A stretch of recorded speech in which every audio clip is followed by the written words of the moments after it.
We hear those voices that belong to others in our internal dialogue in moments of stress or when we are about to do or say something that feels edgy for us, such as lending money to someone or maybe asking someone for help with something important and personal. I don't like to argue, so I say nothing and fume for days. How do I set boundaries without sounding like a jerk? I hate the idea that I might accidentally offend somebody, so sometimes I'd just rather say nothing at all. Welcome to the Language Alchemy Podcast, and thank you for joining me today. This is your host, Alejandra, a transformative communication teacher and coach devoted to helping you transform your communication. Because when you transform your communication, you transform your life and all your relationships. Thank you so much for being here. Not just for being here with me, but also for your willingness to learn transformative communication tools that benefit your life and the life of all that come into contact with you. Last week in episode 78, I talked about making sure you follow the guidance of your inner voice, or else you'll end up automatically being influenced by your communication habit, which, as I said in that episode, can lead us to experience the opposite of what we want. Then, in a transformative communication session with a new client this week, they shared what I've heard so many times from my clients and students, that they hear many voices in their head and that some of these voices express conflicting messages that leave them confused, torn, doubtful, or insecure. I'm sure you've had this experience too. So in this episode, I am going to teach you how to distinguish your inner wisdom voice from other voices you hear in your internal dialogue that are not very helpful.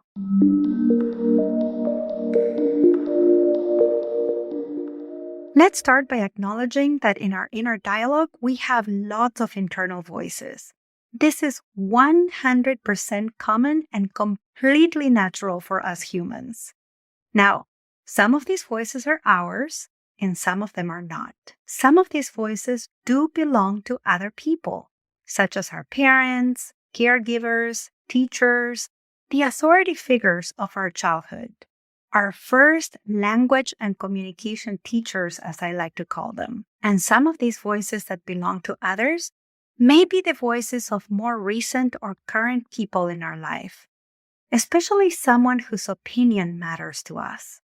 It could be a partner, a friend, a mentor, a client, a spiritual teacher, someone we follow on social media.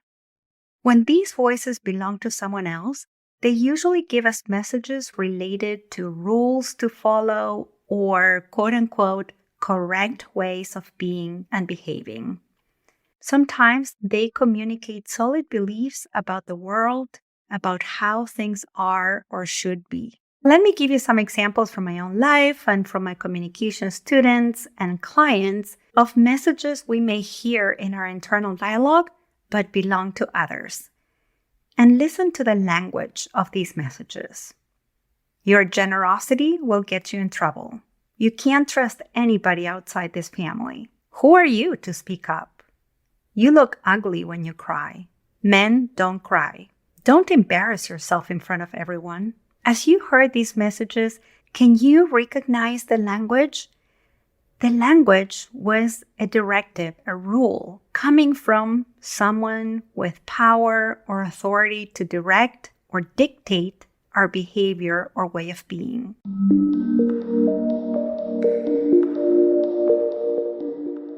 And when these voices appear in our internal dialogue, what I found again and again with myself and the lovely people I coach is that these messages come with body sensations of tightness and contraction. We hear those voices that belong to others in our internal dialogue in moments of stress or when we are about to do or say something that feels edgy for us, such as lending money to someone or maybe asking someone for help with something important and personal, or standing up for what we believe, speaking up to defend someone who's received a microaggression or some kind of bigotry, or sharing with others about our aching hearts, or maybe going beyond the limits, like accomplishing something that our family of origin or that authority figure had not been able to experience or accomplish when we were a child. Now, these voices that belong to someone else are not our intuition, our essential voice, or our wisdom voice. So when you are listening to your inner dialogue, pay attention to these two indicators to find out whether this inner voice is yours or not. If the language has content about how you should be, how you should behave, or how the world is or should be, and you feel tightness and contraction, that voice is likely to belong to somebody else.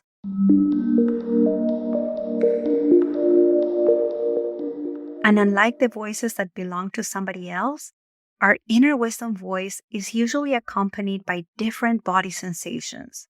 There could be a sense of expansion, relaxation, and letting go, like an internal sigh.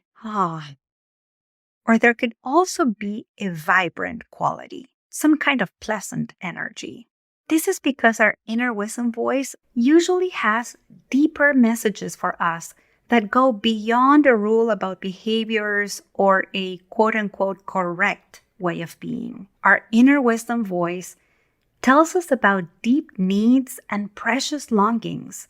It says things such as, I need love and affection, or I would like to learn to trust myself and be confident, or it's time for a big change, or I long to have healthy and meaningful relationships in my life. Can you hear how different the language and the quality of these messages are, and how they're not related to how to be, but rather to a deep wish, a longing, an expression of the heart? I bet you can. If you'd like to learn to start to distinguish your own inner wisdom voice from the other inner voices you hear in your internal dialogue that belong to others, then number 1, notice the content of the message.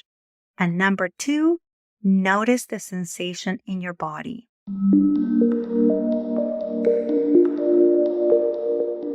If after noticing these, you're still unsure, then do one of the things I guide my transformative communication coaching clients to do.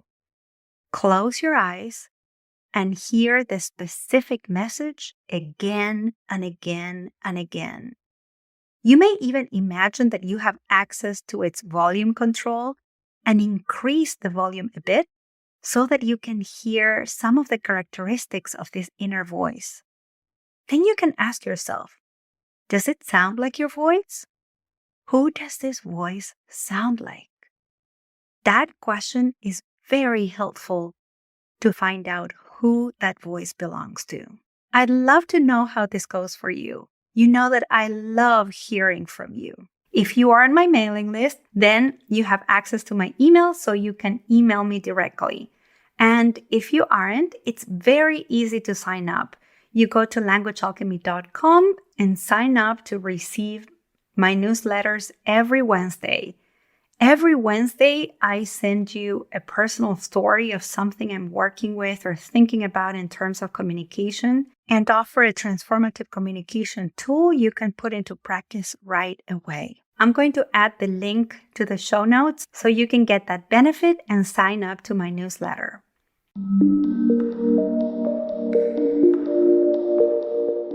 And now let's recap what you've heard in this episode. In this episode, we talked about distinguishing your inner wisdom voice from the other voices you hear in your internal dialogue that belong to others. I described characteristics of these voices in terms of their content, as well as the kind of body sensations these voices evoke.